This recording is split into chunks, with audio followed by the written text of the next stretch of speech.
तनीषा और रुद्र की शादी दिल्ली के एक बड़े फार्म हाउस में हुई थी। चारों तरफ लाइटें, संगीत, नाच गाना। तनीषा लग रही थी जैसे कोई परी उतर आई हो।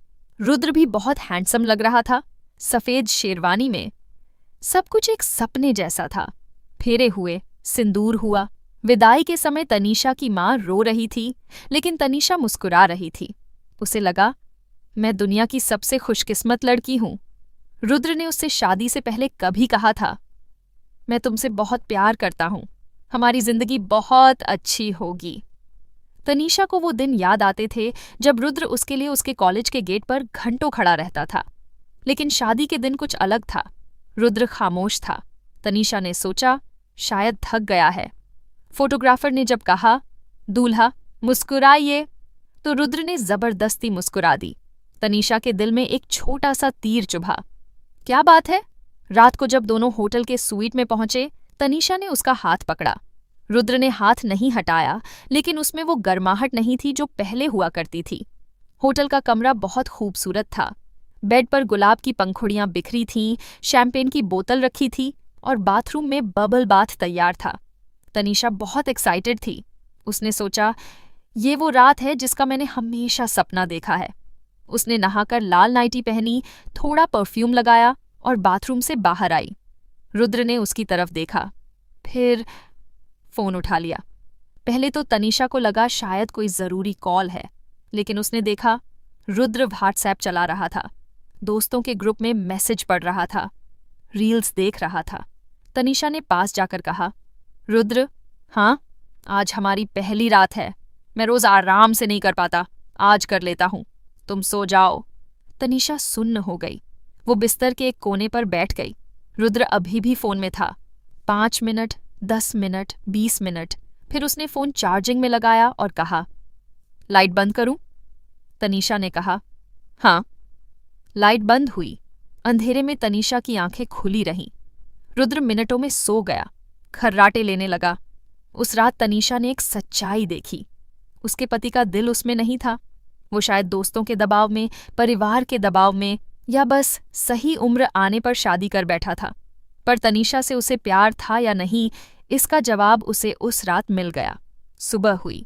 रुद्र उठा, चाय पी, बिना बात किए ऑफिस चला गया। हाँ, ऑफिस। शादी के एक दिन बाद। उसने तनीषा से न तो गुड मॉर्निंग्स कही, न कैसी हो। तनीषा ने खुद संभाला। दोस्तों के फोन आए, कैसी रही रात? तनीषा ने कहा, बहुत अच्छी, और मुस्कुराई। अंदर से वो खोखली थी। दूसरी रात, रुद्र ने खाना खाया, फोन देखा और सो गया। तीसरी रात वही, चौथी रात वही। तनीषा ने सोचा, शायद मैं कुछ गलत कर रही हूं, शायद मैं उतनी खूबसूरत नहीं हूं। 1 हफ्ते बाद तनीषा टूट गई। रुद्र ने देखा वो बाथरूम में बैठी रो रही थी। उसने दरवाजा खटखटाया। तनीषा? तनीषा बाहर आई। उसकी आंखें सूजी हुई थीं। उसने पूछा, रुद्र, क्या तुम मुझसे प्यार करते हो? रुद्र ने आंखें झुका लीं। क्यों पूछ रही हो? क्योंकि जो इंसान मुझसे शादी से पहले हर रात बात करता था, वो अब मुझसे 1 मिनट भी बात नहीं करता। जो इंसान मेरे लिए कॉलेज से 20 किलोमीटर दूर से आता था, वो अब उसी कमरे में मुझसे दूर सोता है। रुद्र चुप रहा देर तक, फिर बोला, तनीषा, मुझे नहीं पता। क्या नहीं पता? मैंने शादी इसलिए की क्योंकि मेरी माँ चाहती थी। दोस्तों की शादी हो रही थी, सब कर रहे थे। मैंने सोचा तुम अच्छी हो, सब सही होगा, लेकिन शादी के बाद मुझे लगता है जैसे मैं फंस गया हूं। तनीषा को लगा जैसे धरती खिसक गई हो। वो जिससे प्यार करती थी, वो खुद नहीं जानता था कि वो उससे प्यार करता है या नहीं। तो मैं क्या हूं? तुम्हारे लिए एक बोझ? नहीं, बस मुझे समय दो। समय? हमारी सुहागरात के 1 हफ्ते बाद तुम कह रहे हो कि तुमने शादी करने में गलती कर दी? रुद्र ने कोई जवाब नहीं दिया। तनीषा ने उसी दिन अपने पिता को फोन किया। उसने पूरी बात बताई। पिता चुप थे। माँ रो रही थी। फिर पिता ने कहा, बेटा वापस आ जा, घर तेरा है। तनीषा ने अपने बैग पैक किए। रुद्र ने पूछा, कहाँ जा रही हो? घर, जहां मुझे प्यार मिलता है। मैं तुम्हें रोक सकता हूं? क्यों? तुम मुझसे प्यार करते हो। रुद्र चुप था। यही उसका जवाब था। तनीषा चली गई। ससुराल वाले नाराज हुए। रुद्र की माँ ने फोन करके कहा, हमारे बेटे ने तुम्हें कोई तकलीफ नहीं दी, तुम बेवजह शैतान मचा रही हो। तनीषा ने कहा, जी आपका बेटा अच्छा है, लेकिन मैं उस अच्छे आदमी की पत्नी नहीं बनना चाहती जो मुझसे प्यार नहीं करता। तनीषा ने अपनी जिंदगी संभाल ली। उसने एक स्कूल में नौकरी कर ली। वो खुश थी, अकेली लेकिन खुश। एक दिन रुद्र का फोन आया। तनीषा, मैं डिप्रेशन में था, मैंने थेरेपी ली है, मैं अब ठीक हूं, क्या तुम एक बार मुझसे मिलोगी? तनीषा ने हाँ कही।